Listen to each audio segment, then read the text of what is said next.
আল ইমরানের 14 নম্বর আয়াত খান ব্যাখ্যা করছি, একটু ভালো করে শুনেন, খুবই গুরুত্বপূর্ণ। জুয়েনালিন নাসে বুসাতে মিনান নিসাই ওয়াল বানিয়া ওয়াল কানাতিরিল মুকান্তারাতে মিনাজ জাহাবে ওয়াল ফিদ্দাতে ওয়াল হাইলিল মুসামাতে ওয়াল আনামে ওয়াল হারসে জালিকা মাতাউল হায়াতিদ দুনিয়া আল্লাহ ইনদা হুসনুল মাআব। নারী, সন্তান, সন্ততি, জমাকৃত সোনার উপর ভাণ্ডার, পছন্দসই গুড়া, চতুষ্পদ জন্তু, ক্ষেতখামার প্রভৃতি কমনীয় জিনিসকে মানুষের নিকট শুভনীয় করা হয়েছে। এসব ইহজীবনে ভোগ্যবস্তু আর আল্লাহর নিকটই উত্তম আশ্রয়স্থল রয়েছে। তাইলে এই আয়াত থেকে কি বোঝা যাচ্ছে আর আপনি কি করছেন? তাহলে এই আয়াতে আল্লাহ পাক ঘোষণা করেন যে এই যে নারী, সন্তান, সন্ততি, চতুষ্পদ ঘোড়া, স্বর্ণরূপার ভাণ্ডার, এইসব জিনিস এগুলো ইহকালীন ভোগ্যবস্তু। তাহলে এটা ইহজীবনের ভোগ্যবস্তু, এগুলো পরকালীন কোনো পাথেয় না।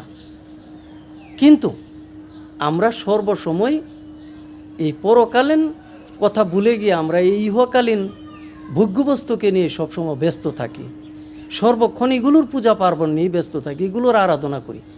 কিন্তু আল্লাহ যে একমাত্র আশ্রয়স্থল, আল্লাহই যে একমাত্র উত্তম আশ্রয়স্থল, সেই কথাটা ভুলে গিয়ে আমরা এগুলোর কাছে আশ্রয় খুঁজি স্ত্রীর কাছে, সন্তান সন্ততির কাছে, সম্পদের কাছে, স্বর্ণরূপার ভাণ্ডারের কাছে, চতুষ্পদ ঘোড়া, জীবজন্তু, ক্ষেত খামার, এগুলোর কাছে আমরা আশ্রয় খুঁজি।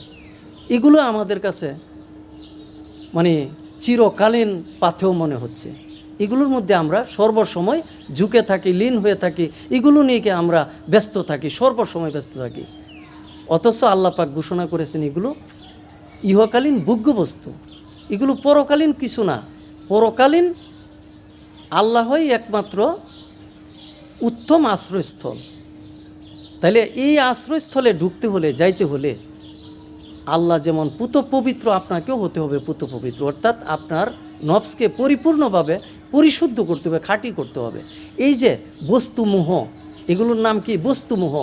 এই যে বস্তুমোহের রূপ, লালসা, কামনা, বাসনা, এগুলো দূর করতে হবে। বস্তুমোহ থেকে বেরিয়ে আসতে হবে, বিষয় বাসনা ত্যাগ করতে হবে, আমিত্ব ত্যাগ করতে হবে, অহমিকা ত্যাগ করতে হবে, এইসব লোভনীয় জিনিসগুলোকে ত্যাগ করতে হবে এবং আল্লাহর একাত্মবাদের মধ্যে ফানা হইতে হবে, মিশতে হবে।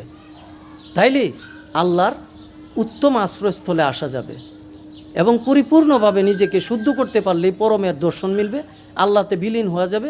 এক আল্লাহতে মিশে গিয়ে, এই উত্তম আশ্রয়স্থলে মিশে গিয়ে নিজেকে একাতিত্ব করে, একে পরিণত করে, লীন করে অবিনশ্বর হওয়া যাবে। এই উত্তম আশ্রয়স্থল গ্রহণ করা যাবে। কাজেই আমাদেরকে এটা মাথায়